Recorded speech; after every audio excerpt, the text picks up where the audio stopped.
안녕하십니까. 자산관리 전문가 조재영입니다. 지난 시간에 이어서 두 번째로 2023년에 바뀐 연금 관련 세제 개편 한번 살펴보도록 하겠습니다. 자, 첫 번째는요. 이 근로자들이 퇴직을 하게 되면 퇴직소득세를 냅니다. 알고 계시죠? 그런데 그거 알고 계세요? 퇴직소득세율은 일반 종합소득세율하고 똑같아요. 네, 최저 6%에서 최대 45%. 그런데 퇴직할 때 그 퇴직금에 내는 세금은 훨씬 적던데요? 네, 맞습니다. 왜 그러냐면 세율은 똑같은데 공제를 많이 해줘요. 네, 공제를 많이 해줍니다. 즉 많이 빼준다는 겁니다. 그런데 이 퇴직소득세 계산하는 공제 중에 가장 대표적인 것이 바로 근속연수 공제입니다. 오래 다닌 분일수록 많은 돈을 빼줘서 세금 부담을 줄여주겠다는 겁니다. 그래서 이 퇴직소득에 대한 근속연수 공제를 계산하는 공식이 있는데요. 이 공식을 2023년부터 바꿔줬습니다. 자, 제가 표로 지금 보여드리고 있는데요. 얼른 봐서는 눈에 확 들어오진 않지만 그 공제액을 계산하는 숫자들이 30만 원에서 100만 원으로, 150만 원에서 200만 원으로, 80만 원에서 250으로, 120에서 300만 원으로 커졌습니다. 빼주는 금액이 커졌습니다. 그러니까 유리해지는 거겠죠. 자, 제가 샘플을 하나 보여드리겠습니다. 만약에 2022년에 30년 동안 근속을 한 후에 퇴직하는 박 부장님이 계시다. 그러면요, 그 빼주는 근속연수 공제를 2022년 공식에 넣어서 계산하면 총 2,400만 원의 근속연수 공제가 생겨요. 그러니까 2,400만 원을 빼주고 세금 매기겠다 이겁니다. 그런데 2023년에 30년 근속하고 퇴직하는 부장님 같은 경우에는요, 새로 바뀐 공식에 넣어보면 무려 7천만 원을 공제해 줍니다. 그러니까 얼마가 늘어난 거예요? 예, 무려 4,600만 원이 늘어난 거죠. 그러니까 세금은 뭐 왕창 줄어들겠죠.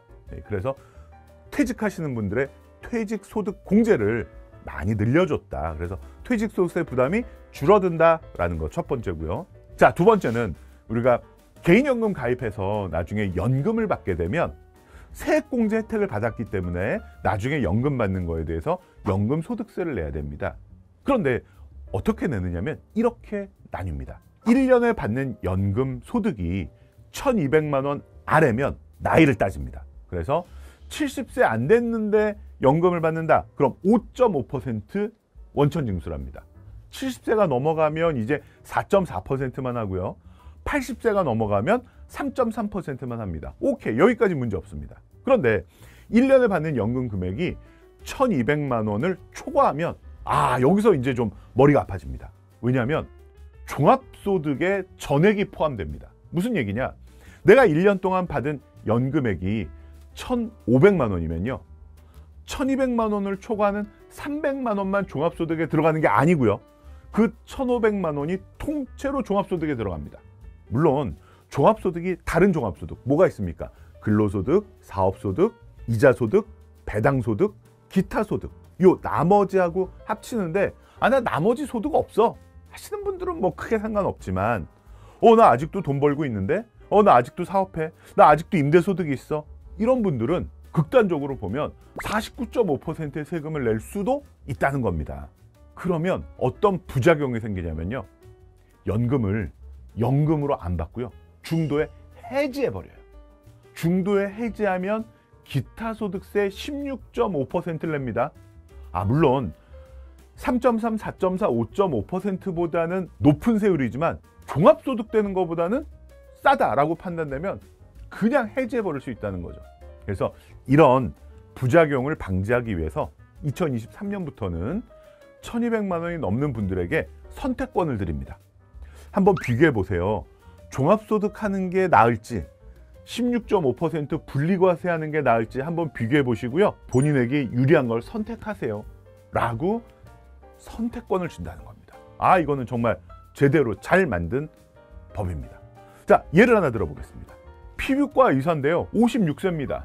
그런데 55세부터 연금을 신청해서 받아요. 그래서 1년에 3천만 원의 연금을 받는다고 하겠습니다. 그런데 이 피부과 의사 선생님은 아주 유명해서 지금 이미 종합소득 과표가 10억 원이 넘습니다. 그래서 적용 소득세율 구간이 49.5%예요. 거의 절반입니다. 그러면 그 연금저축에서 받는 금액이 1,200만 원을 넘었잖아요. 그러니까 받는 1년에 받았던 3천만 원이 통째로 종합소득에 들어갑니다. 그러면 49.5%인 1,485만 원이 세금이에요. 이게 다 세금입니다. 아유, 너무너무 화날 것 같은데요. 자, 2023년부터는 어라? 나 종합소득 구간이 너무 높아서 세금 많이 내네? 이러면 분리과세를 신청하면 됩니다. 몇 퍼센트라고요? 16.5%입니다. 그러니까 세금을 한 495만 원이네요. 예, 요 정도로 간단하게 끝낼 수 있습니다. 그래서 물론 이제 소득이 많으신 분들 이야기지만 너무 과대하게 세금을 내는 것을 방지할 수 있는 선택권을 부여했다라고 보시면 되겠습니다. 자, 세 번째는요. 좀 새로운 컨셉의 제도가 나왔습니다. 이제 은퇴한 다음에 내가 애들 시집장가 다 보내고 우리 이렇게 넓은 집에 살 필요 있나 해서 집을 팔고 작은 집으로, 정확하게는 이제 가격이 낮은 집으로 다운사이징 할 경우가 있습니다. 그러면 돈이 좀 남겠죠. 그러면 이 중에서 1억 원을 연금 계좌에 일시금으로 넣을 수 있습니다. 이게 무슨 혜택입니까? 혜택입니다. 이 1억 원을 일반 예금에 넣으면은 이자가 발생하는데 거기에 대해서 세금 내잖아요. 그런데 IRP나 연금저축에 넣게 되면 과세 이연 또는 저율과세 이런 혜택을 함께 누릴 수 있기 때문에 이거는 굉장히 좋은 혜택을 주는 겁니다. 다시 한번 말씀드리면 부부 중 한 명이 60세 이상인 경우에 물론 1주택이어야 됩니다. 그 1주택을 팔아서 더 낮은 가격의 집으로 다운사이징해서 남는 차익 1억 원까지는 연금 계좌에 추가로 납입할 수 있다. 이 제도가 하나 새로 만들어졌습니다. 자, 이렇게 해서 2023년에 바뀐 연금 관련 세금 개편안 살펴봤습니다. 감사합니다. 다음 시간에 더 재밌는 내용으로 찾아뵙겠습니다.